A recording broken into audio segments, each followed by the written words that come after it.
Esta semana Pedro Mexia sente-se devolvido como as armas de Tancos. João Miguel Tavares confessa-se Correio da Manhã e Ricardo Araújo Pereira declara-se um buraco. Está reunido o Governo Sombra.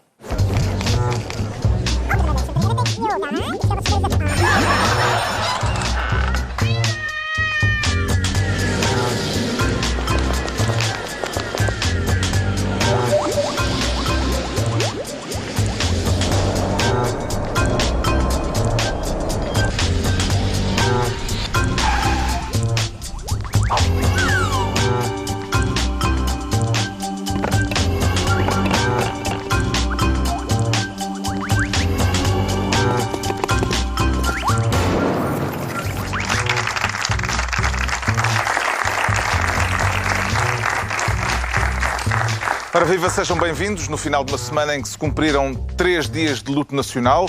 Uma semana marcada uma vez mais pela tragédia. Morreram pelo menos 44 pessoas nos incêndios do último fim de semana. 44 mortos, a acrescentar às 64 vítimas mortais do mês de junho, num verão trágico em que o fogo, feitas as contas, matou mais de uma centena de pessoas. 108 pessoas. Daqui a pouco falaremos das consequências políticas da tragédia. Mas antes, o Ricardo Araújo Pereira quer ser Ministro do Inferno. O que é que correu mal, Ricardo Araújo Pereira? O que é que correu mal? Ora, quanto tempo é que temos? Eu não sei se... 52 minutos. Então tem que ser apenas uma introdução ao que correu mal. Não é? Não podemos abordar tudo o que correu mal. O que correu mal foi uma espécie de Portugal ao cubo. Porque já chega, não é? Toda a gente... Eu tenho 43 anos, embora pareça muito mais novo. Bom, tenho 43 anos e eu lembro-me de ser pequeno, estar em casa da minha avó. A minha avó tinha uma irritação profundíssima com os fogos. A sensação que eu tenho é que as pessoas que não são das cidades têm um envolvimento diferente, uma relação diferente com a natureza e uma simpatia especial por quem ganha a vida no campo, e por isso ela irritava-se especialmente com os fogos. Ela tinha, aliás, uma proposta para punir os incendiários, que infelizmente é inconstitucional, mas acredito que fosse muito eficaz. Ela não sabia muito de direito constitucional, mas quer dizer, isto é todos os anos. Todos os anos a gente diz, já é queimado. Claro, é julho. Mas não é todos os anos assim, infelizmente. Bom, exatamente, mas a questão é essa. A circunstância é muito específica. Sim, sem dúvida, mas era uma desgraça à espera de acontecer. Eu sei que há características específicas que proporcionaram isto este ano, uma espécie de tempestade perfeita que inclui várias coisas. O Governo sublinhou com grande ênfase o facto de ter havido, no domingo, mais de 500 fogos. Não, eu compreendo. Eram mais de 500 frentes. Isso realmente é suspeito, é incontrolável. 500 ignições, exato. Desculpa, eu não percebo nada de fogos, mas é várias coisas. É suspeito, é incontrolável, é o que quiserem. Mas também não surpreende, quer dizer, o facto de 236 postos de vigia terem sido encerrados a 1 de outubro, então, quando acabou a época dos fogos. Pois, exatamente, essa burocracia cega que diz, bom, é outubro, não interessa se estão 40 graus, toda a gente para casa, só favor.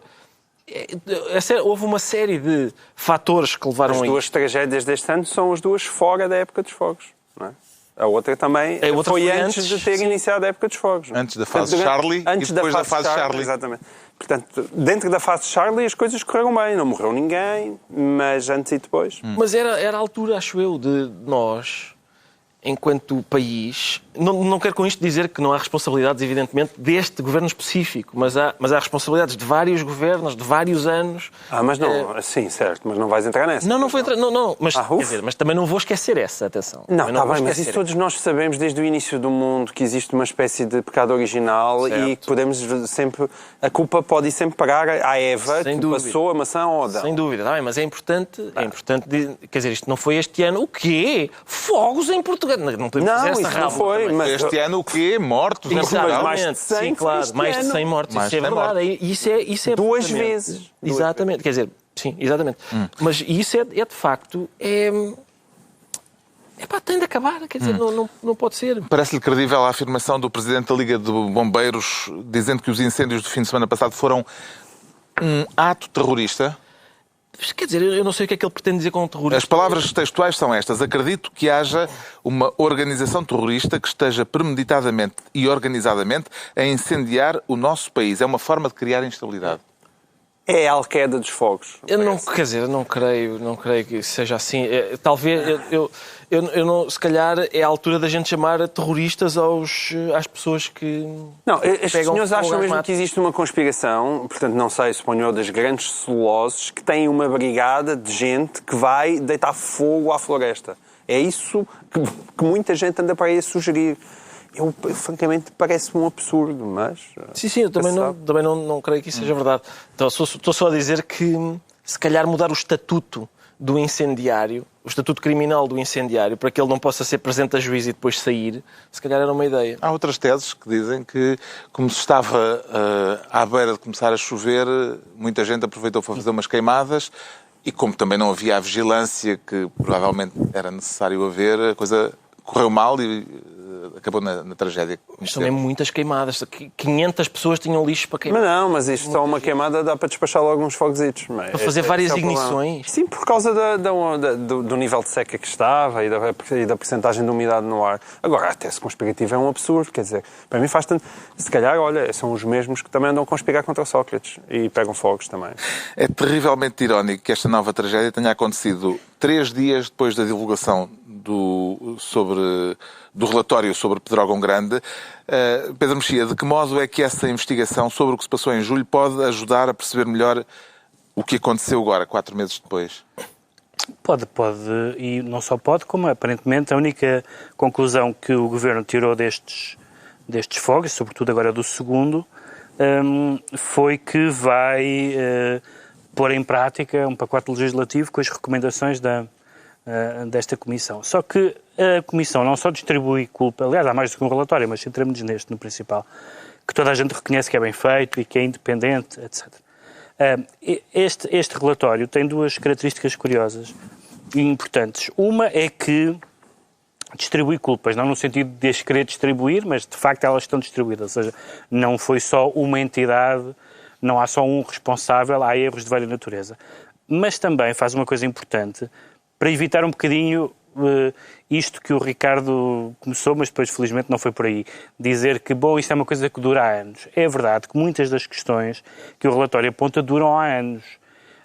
Mas também há causas, portanto, há causas estruturais antigas. E há outras conjunturais. Há causas conjunturais conhecidas. Mas foi isso que eu disse, Soutor. Foi isso que tu disseste. Há causas conhecidas, umas são de natureza técnica, digamos assim, a questão dessas tais fases que correspondem ao calendário e que parecem imutáveis mesmo quando a situação no terreno se revela mais grave do que isso, e outras são políticas.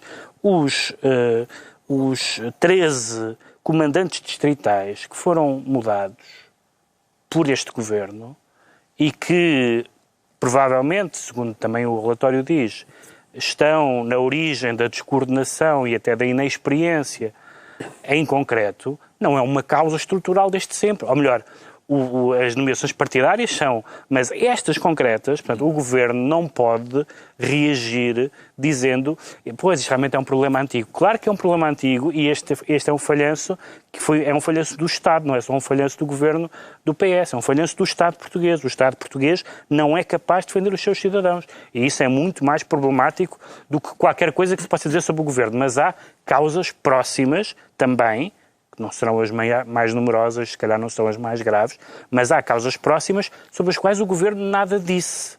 Nada disse, chuta para canto. O Governo diz, já vamos falar disso, das desculpas e das responsabilidades. O Governo, o António Costa dizia, nós não pedimos, não é uma questão de pedir desculpas, é de assumir responsabilidades. Mas quais é que assumiram?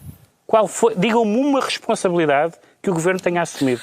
Terá isto acontecido, João Miguel Tavares, porque as populações não foram suficientemente resilientes ou suficientemente proativas, como sugeriram os responsáveis políticos, entretanto demitidos, a Ministra e o Secretário de Estado?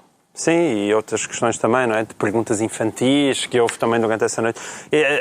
Eu acho que toda a gente estava mais ou menos de cabeça perdida durante aquele fim de semana.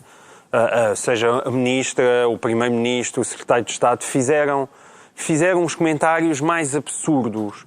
E, de facto, nós imaginarmos, pensar que retirávamos ali aquelas pessoas e que era Pedro Passos Coelho, os seus ministros, a fazerem estas coisas, a dizerem aquelas coisas, o mundo caía em cima deles. E realmente a sorte de António Costa foi ter feito uma bela negociata e ter conseguido que o Bloco de Esquerda e o PCP estejam basicamente calados, fingindo mandarem 2 ou 3 bocas para o ar.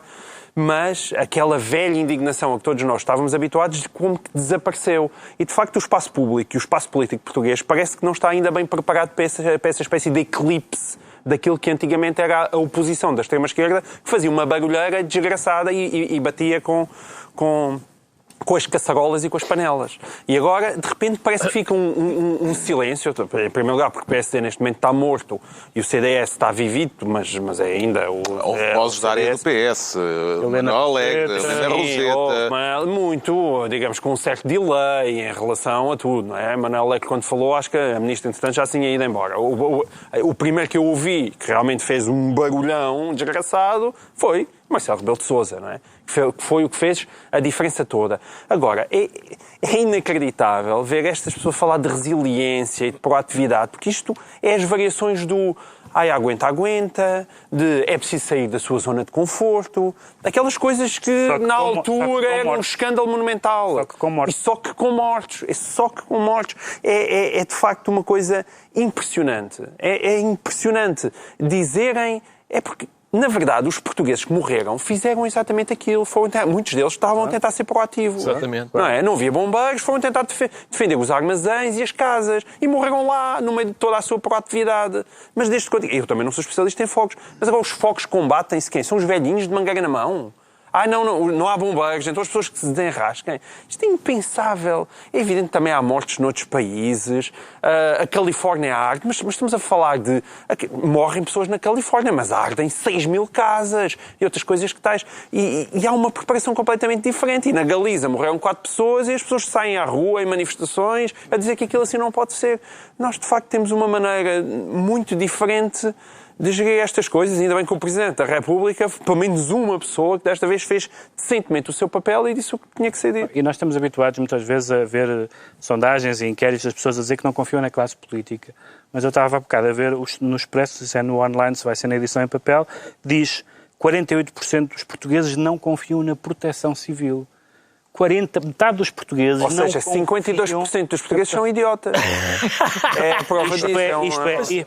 Isto realmente é o colapso do Estado, porque as pessoas não acreditam, isto quer dizer que as pessoas não acreditam que o Estado consiga fazer aquilo que é uma das poucas coisas que toda a gente, do PC aos ultraliberais reais e não imaginários, acham que o Estado deve fazer, que é proteger a segurança e a vida das pessoas. Imagina se houver um terremoto. Isso toda a gente concorda com isso. Quando os portugueses dizem não confio que o Estado seja capaz de fazer o mínimo, isto é de uma gravidade que ultrapassa muito a questão agora de como é que agiu este governo ou da questão ser estrutural ou conjuntural. Isto é uma sondagem, não sei qual é a fiabilidade dela, mas mesmo que não seja muita, mesmo como indício, é absolutamente assustador. Entregamos ao Ricardo Araújo Pereira a pasta de Ministro do Inferno. Agora o Pedro Mexia quer ser Ministro da Dignidade. Pareceu-lhe digna, Pedro Mexia, a demissão da Ministra Constança Urbano de Sousa? Nós tivemos aqui vários meses entre o primeiro fogo e o segundo em que não percebíamos o que é que estava a acontecer exatamente. Ou seja... A dignidade vem ao caso porque na carta a Ministra dizia a Costa que ele teria de aceitar o pedido de demissão até para preservar a minha dignidade pessoal. Sim, e ela faz questão de dizer na carta que já tinha pedido a demissão e que foi o Primeiro-Ministro que não quis que ela saísse. E nós tivemos aqui alguma dúvida durante estes meses todos.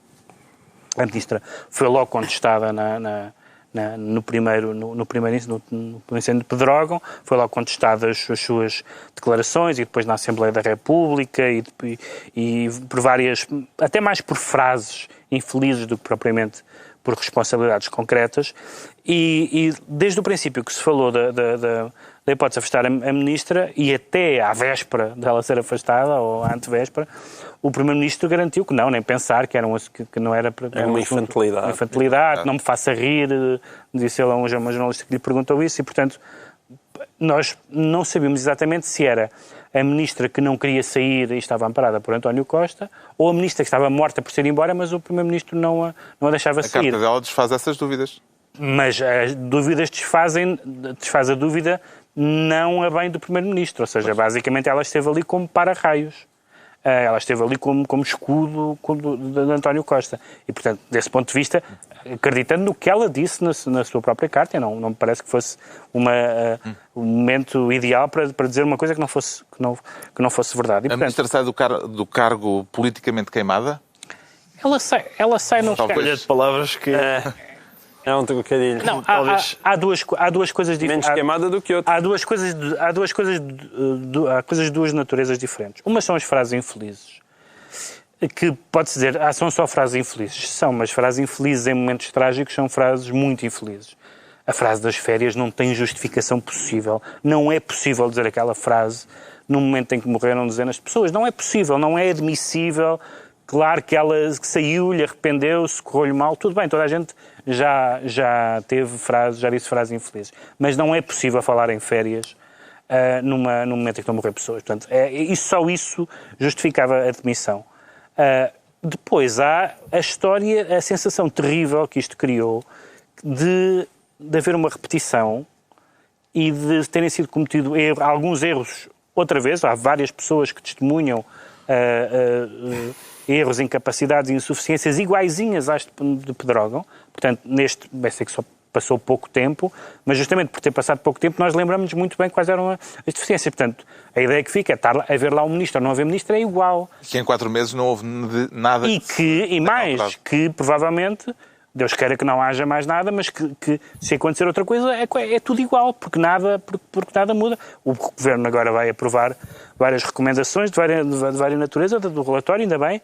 Espero que isso seja levado mais a sério, mas eu acho que houve alguns momentos... Vamos falar também da intervenção do Primeiro-Ministro no Parlamento ou não? Vamos. Se vier a cá, há uma questão de sensibilidade e de empatia. Eu não percebi, confesso que não percebi a maneira como o Governo, a começar pelo Primeiro-Ministro, lidou com isto em termos de empatia. Empatia, alguém dizia, não, mas não queremos pessoas a chorar. Não queremos pessoas a chorar, não quer pessoas a chorar. Não tem nada a ver com chorar. Trata-se de as pessoas de perceber que alguém nos está a falar. A declaração do Primeiro-Ministro é confrangedora desse ponto de vista. Não há absolutamente, não quero que ele chore, não quero que ele se emocione, não quero que ele... Nada disso. Eu quero sentir que alguém fala ao país num momento trágico e que há alguma empatia com os portugueses e com as vítimas e com tudo isso. E essa falha foi uma falha que eu não conheço António Costa, não sei se é significativo ou se lhe correu mal, mas foi muito clamoroso as pessoas estarem a ver, incluindo socialistas, dizerem António Costa tinha que mostrar. Ana Gomes, por exemplo, disse que não percebia aquela atitude. E foi feito o contraponto depois com a intervenção do Presidente da República no dia seguinte. A ministra saiu do cargo aos empurrões, João Miguel Tavares? Sim, aos empurrões, aos pontapés e a tudo o que estivesse à mão, não é? É evidente que saiu. Agora, eu não sei bem o tempo que ela aguentou, se foi realmente ou não como uma espécie de para-raios. Aquilo chegou um momento que toda a gente percebeu que era incomportável a situação dela. Ela devia ter saído depois de Pedrógão Grande e devia certamente ter saído depois do relatório. Eu ouvi António Vitorino num canal de televisão dizer mas se a ministra tivesse saído depois de Pedrógão Grande, agora estávamos a discutir a demissão do novo ministro da Administração Interna.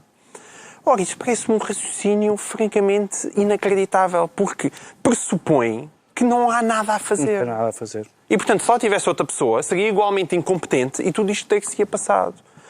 E isso é aquele lado, é o lado fatalista que é extraordinário. Isto realmente, a política é algo complexo por isto. Porque, de repente, o otimista António Costa, que sempre foi a pessoa solar, o homem com quem até o Presidente da República brincava, o otimista incorrigível, de repente, no caso dos fogos, como já tinha acontecido, aliás, também num caso de cheias, parece que é um fatalista. O otimista torna-se fatalista, a dizer, olha, não havia nada a fazer, aconteceu, azar, estava imenso fogo e a umidade era muito baixa e até isto, a floresta está uma desgraça, não havia nada a fazer. Como não há nada a fazer? Isso não é minimamente aceitável. Não é minimamente aceitável. E, portanto, a ministra saiu e saiu tarde. Mas mesmo, há um programa, por exemplo, que eu acho que tem sido muito pouco falado em relação ao relatório.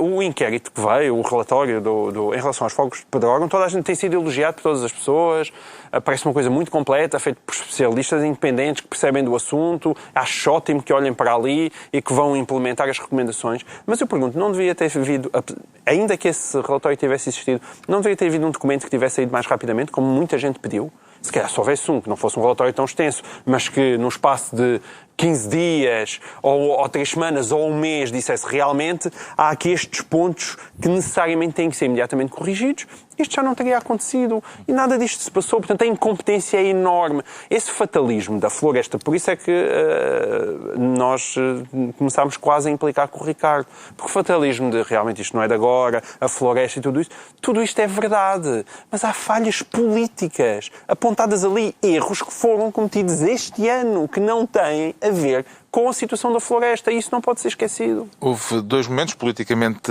cruciais esta semana, já falámos deles, o discurso de António Costa, primeiro, a comunicação ao país, e depois a comunicação ao país do Presidente da República. Em que medida é que estas 2 intervenções alteraram o relacionamento entre Belém e São Bento? Eu isso, por acaso, acho que não alteraram. Acho que não é isso que vai alterar. Quer dizer, pode-se dizer que Marcelo pode ter perdido alguma confiança nas capacidades de António Costa. É evidente, mas não acho incompatível o facto de aquele ter sido um discurso violentíssimo e aquilo é como quando eu dou um carolo na cabeça de um dos meus filhos. Aquilo é mesmo um carolo na cabecinha do António Costa, que foi aquilo que Quem não entenda isto, disse Marcelo, quem não entenda isto, humildade cívica e ruptura com o que não provou ou não convenceu, não entendeu nada do essencial que se passou no nosso país. Não há dúvida que é um mega carolo, ok? Mega carolo. Agora, o que é que se passa aí é um carolo que quem o leva percebe que é bem dado. Portanto, depois retratou-se no Parlamento. Claro. E a prova disso foi que António Costa, no Parlamento, mudou completamente de agulha. Portanto, não é nada que o António Costa vai dizer este Marcelo realmente foi um filho da mãe. Não vai dizer isso. Vai dizer, eu realmente meti o pé na poça à grande, e ele percebeu, é que ainda por cima António Costa de facto tem azar nisto. Quer dizer, se o Presidente da República fosse o Cavaco, se calhar era mais ou menos parecido com ele. Eu acho que não tinha feito um discurso tão frio, mas... Quer dizer, o jeitinho que António Costa e Cavaco Silva têm para dar abracinhos e consolar pessoas deve ser ela por ela. Porque Marcelo é o super-homem nisso, não é? Quer dizer, é um momento... Nós vemos a atuação do Marcelo, quer dizer, e eu já critiquei muitas vezes o Marcelo, mas aí há que lhe tirar todos os chapéus, os que tenho e os que não tenho, porque ele é absolutamente extraordinário, é daquelas pessoas que a gente vê-o andar e ter com aquelas velhinhas e com aqueles velhinhos e abraçá-los e dar-lhes beijos e ao mesmo tempo reunir com os presidentes da Câmara, querer que as coisas andam para a frente, é daqueles momentos que a gente tem orgulho de ter um Presidente da República daqueles. A gente pensa, olha, foi para isto que a política foi inventada, foi para fazer este tipo de coisas. E o contraste é gritante e é brutal. Agora, António Costa, o António Costa é um tipo muito inteligente e ele sabe que fez asneira. E como tipo inteligente que é, tratou de tentar corrigir-se o mais depressa possível. Não acho que vá levar a mal o carolo que o Presidente da República lhe deu.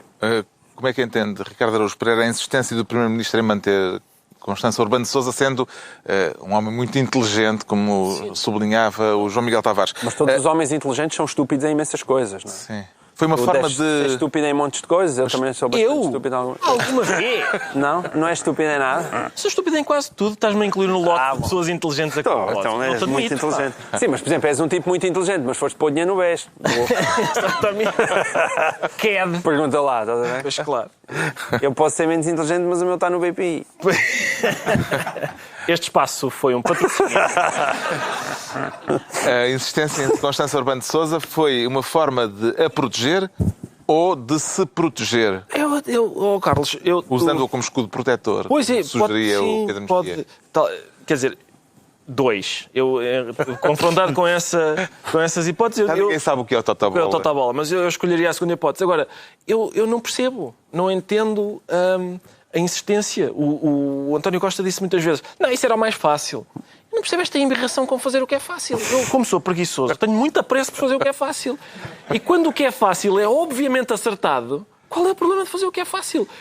Houve aqui uma coisa na qual este governo começa inquietantemente a especializar-se, que é, a receita é a seguinte, é um bolinho de incompetência com uma cobertura de insensatez grotesca. Já na defesa tinha sido a mesma coisa. Portanto, o bolinho de incompetência é a tropa deixar-se roubar, Não vamos antecipar temas. Mas é... Pois ainda E depois a cobertura de insensatez grotesca é o ministro dizer assim, sei lá se houve um roubo, não sei. Se calhar nem houve. E aqui é igual. É o bolinho de incompetência ficou à vista de toda a gente. Aliás, é um bolinho que foi ao forno tempo demais porque ficou todo esturricado. E depois a cobertura de insensatez grotesca, dessa vez houve vários cozinheiros. O Costa a dizer, não pensem que isto não volta, isto vai voltar a acontecer. A gente sabe que vai voltar a acontecer. Epá, mas ao menos mostra que estás preocupado com isso, pá. Depois vem o secretário de Estado e diz, as pessoas também não se autoprotegem. Como quem diz, tens o quintal a aldeiro, vai comprar um balde. Está a dizer, ou soprem todos, malta de leiria juntas e começa... a ver se o Pinhal apaga. Epá, e a ministra ainda vem e diz assim, isto é tudo muito chato, não é? E mais, eu não tive férias, por isso veja bem. Como é que é possível? Como é que é possível uma coisa assim? Há aquele momento muito conhecido do filme do Moretti em que ele diz a um candidato, ele diz, pá, diz uma coisa de esquerda, pá. E aqui o que dava vontade de dizer era pá, diz uma coisa de ser humano. Eu estava a ouvir o Costa a falar e pareceu-me ouvir a engrenagem lá atrás. Vai voltar a acontecer, quer lá saber.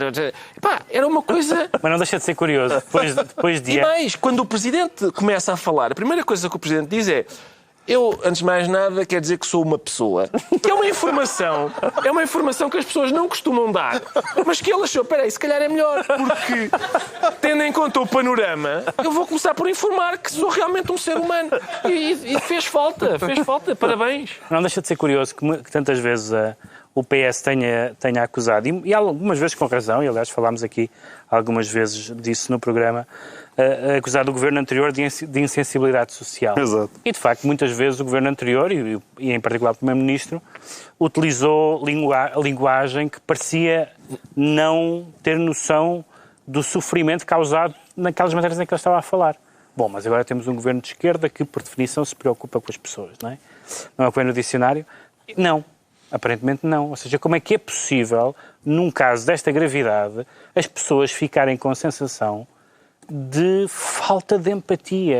Custa-me realmente perceber, porque não é por maldade congénita de nenhuma das pessoas. É qualquer noção tragicamente errada de que estão dispensados. A própria expressão que o António Costa diz no Parlamento diz, eu utilizo a palavra desculpas para a minha vida privada. Bom, curiosamente, algumas das pessoas que aplaudiram esta discussão acham que nós devemos pedir desculpas por coisas que fizemos no século XVI e XVII e que não foi na nossa vida privada. Mas o pedido de desculpas não tem, evidentemente, nenhum conteúdo político útil no sentido estrito, mas é muito útil no sentido das pessoas perceberem que alguém se preocupa com elas, que alguém quer saber, E a reação... para mim, aflitiva, devo dizer, acho que o António Costa é uma pessoa inteligente e com muitos méritos, fiquei muito decepcionado com o discurso, porque o discurso do Primeiro-Ministro ao país era um discurso de quem parecia não querer saber. Sim. E é quase impossível acreditar que ele não queria saber. E ao nível do babysitting ele é fantástico. Eu posso comprovar isso. Quer dizer, ele não é um tipo insensível. Pelo menos com criancinhas é ótimo. Eu pensaria duas vezes. Com vítimas de incêndios. Com esta inside information passamos ao tema seguinte. O Pedro Mexia fica então Ministro da Dignidade. Agora é a altura do João Miguel Tavares se tornar Ministro da Censura. E parece-lhe apropriada a censura nesta matéria? Parece, por tudo o que já foi dito aqui, não é? Parece-me bastante apropriado. Estamos a falar da censura, da moção de censura do CDS, que vai ser discutida na próxima terça-feira e que o CDS decidiu apresentar esta semana na sequência do discurso da comunicação ao país do Primeiro-Ministro. E muito bem, não é? Aproveitando mais uma vez o facto que o PSD está morto, a Assunção Cristas fez mais uma prova de vida, mas e muito bem. E depois, a questão... Quer dizer, eu acho que se nós tivéssemos um inquérito aqui pelo nosso público, toda a gente compreende esta moção. De repente, há pessoas que vêm e falam de o aproveitamento político, que vergonha. Reparem, isto é aproveitamento político. O que raio é o aproveitamento político? Alguém aqui me consegue explicar o que é o aproveitamento político? O que é o aproveitamento político nesta situação? Há partidos no Parlamento que são oposição, nem sequer precisa de ser oposição para perceber que tudo isto foi uma vergonha enorme. Morreram, num verão, mais de 100 pessoas por incompetência do governo. Não é a única, mas está lá a incompetência do governo. É apresentada uma moção de censura. Se as moções de censura não servem para isto, eu acho que servem para muito pouco. Mas há outra perspectiva que se pode ter sobre o assunto. O facto de já se saber que a moção de censura não terá sucesso, ou seja, que não será votada pela maioria do Parlamento, não poderá vir a gerar um efeito político contrário àquele que o CDS pretende obter? Não. Porque como já detectou, mais uma vez, Marcelo Rebelo de Sousa muito bem no seu discurso, aquilo que vai fazer é juntar PCP, Bloco de Esquerda e PS todos na mesma casinha. Marcelo Rebelo de Sousa também disse que vai reforçar o mandato do governo para as reformas inadiáveis. Vai reforçar. Exatamente. E porque, se bem se recordam, o PCP já se opôs a algumas reformas nesse sentido, relacionadas com a floresta. E, portanto, é bom que os portugueses sejam recordados, não é? Bastante curiosas, aliás, tinha a ver com a pequena propriedade. Com a pequena propriedade, exatamente. Porque depois nestas coisas... nessa matéria. Exato, porque o PCP, às vezes nos gabinetes, quando está fora, e Jerónimo de Sousa, como eu digo, é um senhor muito afável e tal, faz um discurso, mas às vezes nos gabinetes é o sítio onde o PCP se lembra de que tem dúvidas que a Coreia do Norte seja uma democracia. E o PCP não deixa de ser o PCP. E é bom que eles se juntem todos numa moção de censura que vai proteger o governo, sem dúvida, mas vai lembrar, olhem, estes senhores, que são o Partido Comunista Português e o Bloco de Esquerda, estão a apoiar este governo. É verdade que eles não têm lá ministros, mas é assim, eles têm-lhe dado mais apoio do que acho que o CDS deu a Pedro Passos Coelho no anterior governo. Há mais discussões de Paulo Portas com Pedro Passos Coelho do que de Jerónimo de Sousa e Catarina Martins com António Costa. E os portugueses têm que saber isso. Portanto, ainda bem que há essa moção de censura. Deixa-se desta conversa de aproveitamento político, porque isto é uma coisa politicamente grave. Além do facto de ela ir falhar, não quer dizer nada, porque até agora falharam todas menos uma. Só uma é que vingou. Na história da democracia portuguesa, só uma é que foi aprovada. Portanto, vê é normal. a moção de censura, Ricardo, como uma expressão de indignação política, como disse o CDS, ou como uma manobra tática, como diz a esquerda? Não sei se são exclusivas. A questão é essa. É que eu gosto muito do Benfica Sporting, quando é na bola. Na política não tenho muita paciência. Eu vejo hoje gente que defende o governo e eu sei que se isto tivesse acontecido durante o governo anterior, eles estariam a pedir que o Passos Coelho fosse julgado em Haia. Tenho a certeza. E vejo o contrário. Vejo gente que, se fosse no governo anterior, diria, bom, atenção aos condicionalismos, cuidado, estava muito sol, olha aí, e agora dizem, inadmissível, Rua Costa. E eu não tenho paciência para o Benfica Sporting.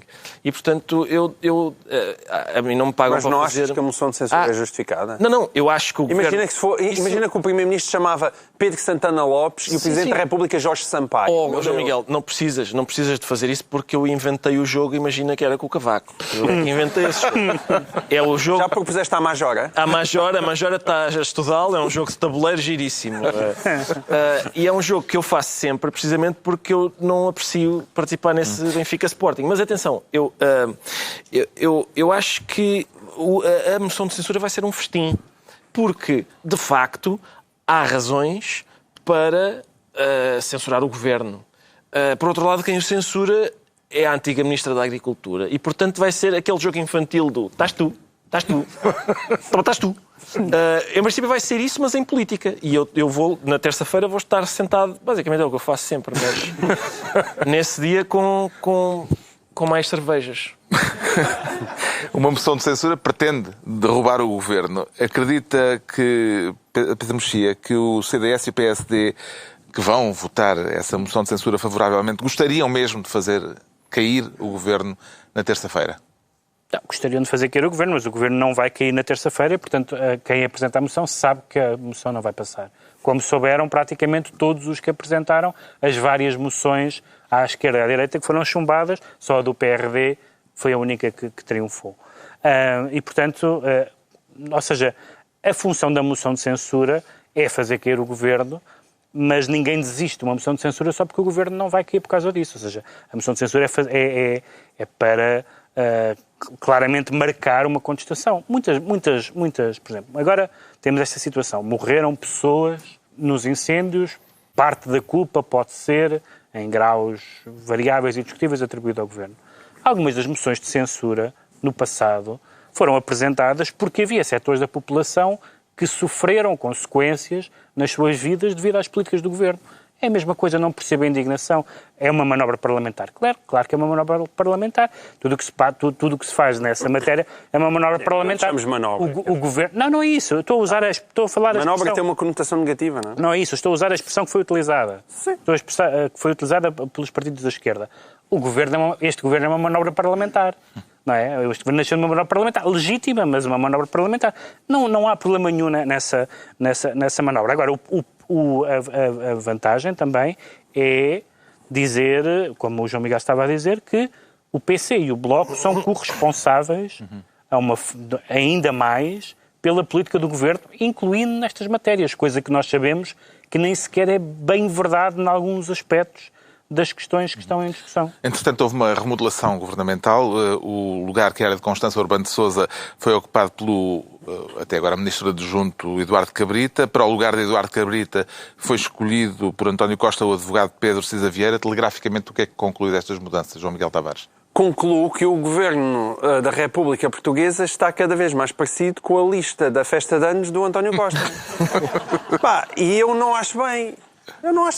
Uma coisa é o Governo da República, outra coisa é as pessoas que vão à festa de aniversário do António Costa. E convinha que as duas coisas não coincidissem. Porquê que António Costa não terá aproveitado? Na festa de anos de António Costa eles acendem as velas do bolo e já se percebeu que ninguém consegue controlar incêndios ali. Porquê que António Costa não terá aproveitado para fazer uma remodelação mais profunda, Pedro Mexia? Esta remodelação, tanto quanto nós sabemos, foi provocada. Há pessoas que têm dito, não, no sábado a ministra ia ser demitida, não sei se ia ser demitida no sábado, foi demitida antes e foi empurrada. E, portanto, se António Costa tivesse uma... Para já, não me parece bem que estivesse a misturar assuntos, não é? Aproveitar para mudar outros ministros porque lhe convinha nesta matéria ia sempre soar mal. Sim. Além do mais, isto não estava no calendário. Até prova em contrário, não estava no calendário. O novo ministro adjunto, ainda antes de tomar posse, o futuro ministro Pedro Cisa Vieira, ainda não tomou posse, deu uma entrevista ao jornal eletrónico Eco e dizia nessa entrevista que temos um governo fragilizado. Viu isto como um sinal de humildade ou como uma pequena gafe política ainda antes de chegar ao cargo, Ricardo Araújo Pereira? Mas será uma gafe fazer uma constatação? Quer dizer, é possível, não é? É possível. Se calhar ele não tem jeito para a política, não é? E entrou a dizer a verdade. E se calhar já foi repreendido. Já lhe disse ao Pedro, pelo amor de Deus, se é para dizer a verdade, não vais para aqui. Pelo amor de Deus, tem cuidado com isso, O Ricardo Araújo Pereira fica assim ministro da Censura. Estão entregues as pastas ministeriais por esta semana. Recordo que quem quiser vir assistir a uma das próximas reuniões do Governo Sombra ao vivo, pode inscrever-se no site da TVI, com a promessa de que será bem recebido. São milhares de clientes satisfeitos. Olha, reparem nisto. O Pedro Mexia confessa-se devolvido. Será que o produto não presta, Pedro Mexia? Pois aparentemente não presta, não é? Já nos disseram que não presta. Vamos falar da estranhíssima devolução de material militar roubado, ou sei lá o quê. Há mais superlativos. Eu acho que estranho. Há duas coisas muito estranhas. Uma é... A primeira conclusão é que houve mesmo um roubo, não? Essa é a primeira. Ou será que nem isso? Eu já nem sei. Eu já não digo nada. Há duas coisas muito estranhas nesta... Há uma movimentação de material... Houve uma movimentação de material de guerra. Não autorizada, que é a definição de roubo. Não sei. A movimentação autorizada de uma coisa para a outra, de um sítio para o outro, sem autorização do próprio. É um roubo. A GNR deve ter batido à porta do ministro a dizer: Sr. Ministro, apareceram as armas. E ele: quais armas? Há duas coisas engraçadas. Na chamusca. Na chamusca. Nesta altura, apareceu uma coisa na chamusca. Cujo presidente é o Sr. Paulo Chamusca. Paulo Queimado. Paulo Queimado. Falhei a punchline. É o que se chama amor à terra. Amor à terra. Mas, e depois, claro, evidentemente que apareceram 300 teorias da conspiração. Mas aqui fazem sentido. Eu sou de Fazem sentido porquê? Porque quem abriu a porta foi o ministro. Mas expliquem-me a conspiração. Portanto, o Conselho de Ministros reúne-se e o Costa diz: o país está a arder, a gente precisava aqui de uma distração. Ou quem é que quer fazer figura de parvo? Azeredo. Azeredo, podes ser tu? Vai o Azeredo, então. Fazer aí, roubam-se umas armas e depois despejam-se na chamusca. Está feito. Pá, não. Mas a teoria da conspiração... É um grande plano, mas a teoria da conspiração não se põe nenhuma lógica, é do género.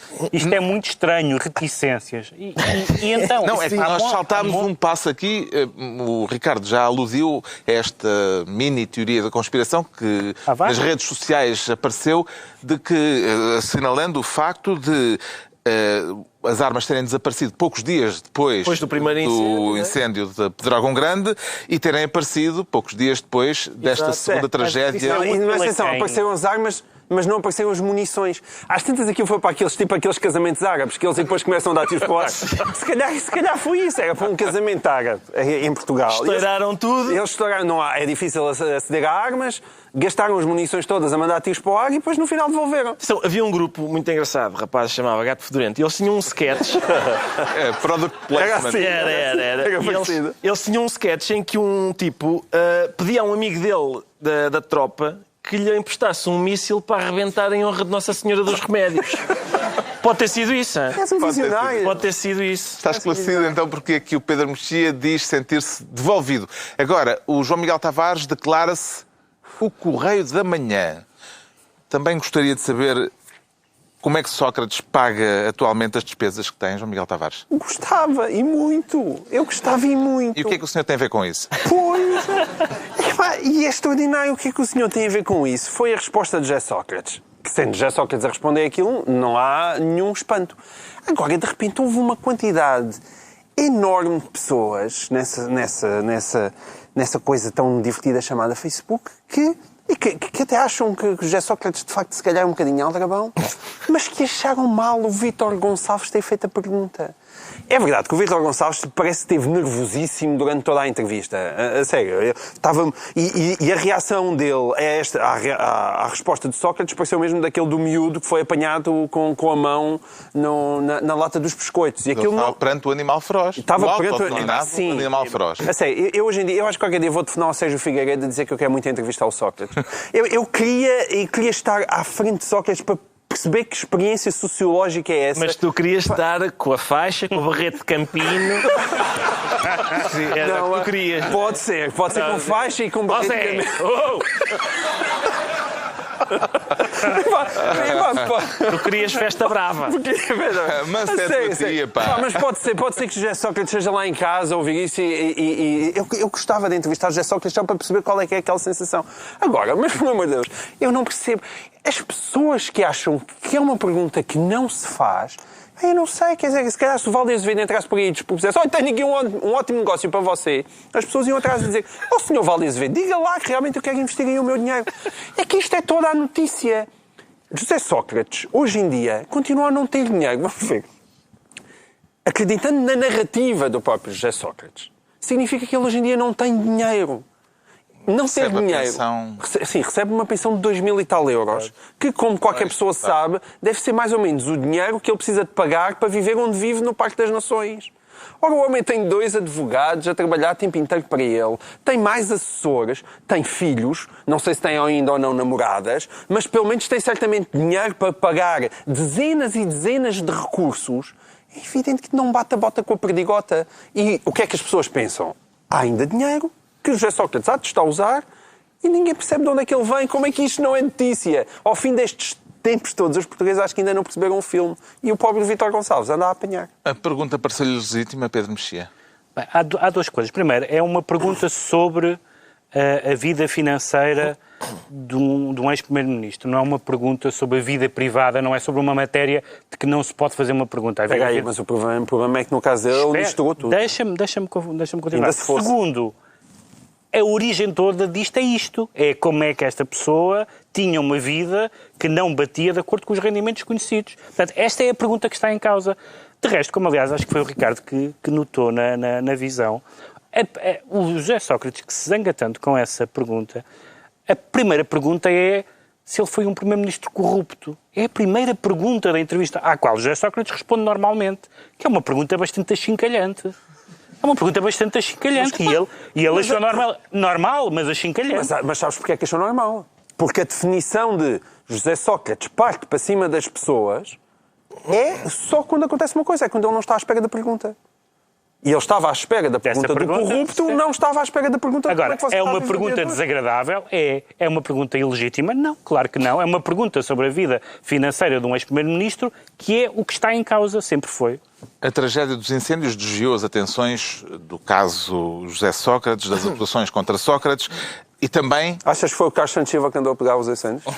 E também do lançamento do novo livro do ex-primeiro-ministro. Sim, uma nova obra que eu... Já teve a oportunidade de se debruçar sobre o escrito a propósito dos drones? Lamentavelmente não, Carlos. E tenho pena porque eu gosto de tudo o que o Domingos Farinho escreve, mas não tive ainda a oportunidade. Olha que eu acho que este foi Sócrates. Foi mesmo ele, foi.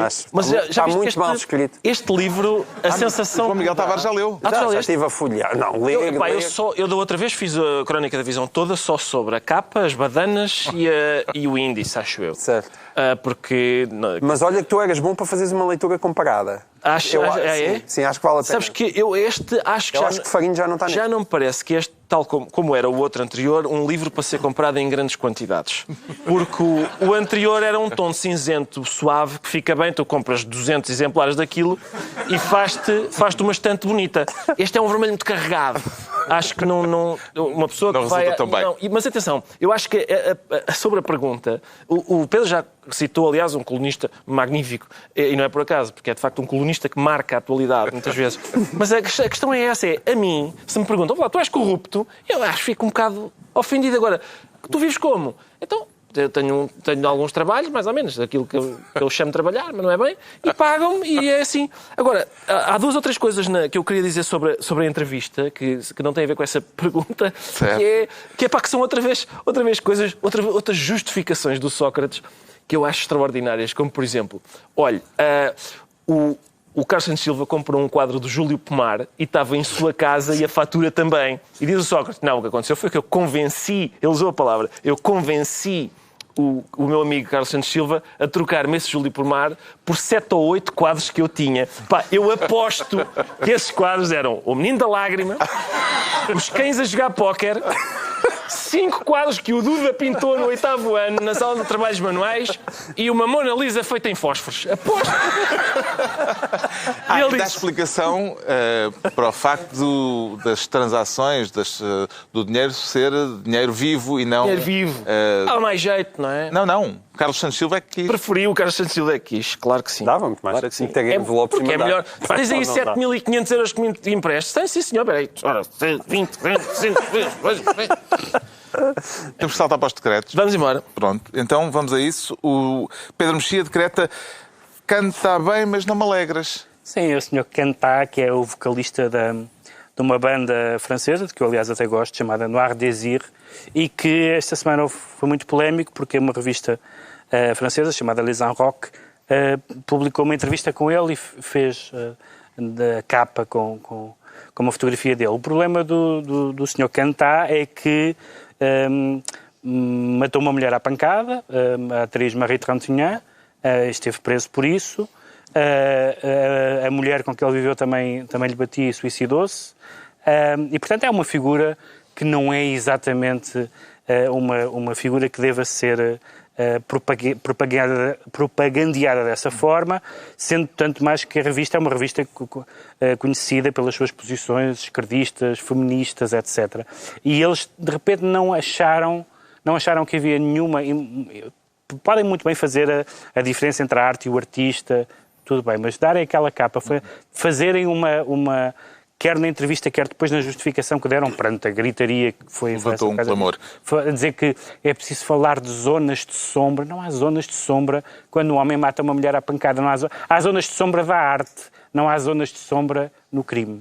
O João Miguel Tavares decreta: podia ter feito mais. Exatamente, foi o que o Quentin Tarantino disse ao New York Times quando confrontado com o famoso caso do Sr. Harvey Weinstein, produtor dele e amigo dele, e que parece que Tarantino já sabia que ele era um predador sexual há muito, muito, muito tempo. E, portanto, Este caso encaixa bem com aquilo que o Pedro Mexia acabou de dizer. E por muito que nós nos andamos a entreter com aquelas coisas coloridas dos livros para meninos e dos livros para meninas e toda essa ganga, na verdade, o grande desequilíbrio entre homem e mulher continua hoje igual ao que era há 20 e há 30 anos. Ou seja, as mulheres continuam a estar nas mãos de predadores sexuais em Hollywood. Ou seja, a progressista Hollywood, este homem conseguiu andar atrás e a violentar dezenas e dezenas de atrizes sem que soubesse nada. E isso é uma coisa absolutamente escandalosa. O Ricardo Araújo Pereira decreta ex. Ex, porque... Ex não é ex, é X. É X, sim. É porque a Ordem dos Engenheiros veio esta semana dizer, ao fim deste tempo todo, veio dizer, bom, estivemos aqui a pensar e de facto o Sócrates não é nem nunca foi engenheiro. E, portanto, ele não tem direito a ser chamado engenheiro. E, portanto, por isso causa-me o seguinte receio. À pergunta, o senhor engenheiro é corrupto? Ele diz, não, eu não sou engenheiro. Está concluída mais uma reunião semanal, 2 a 8 dias, à hora habitual. Novo Governo de Sombra, Pedro Mexia, João Miguel Tavares e Ricardo Araújo Pereira.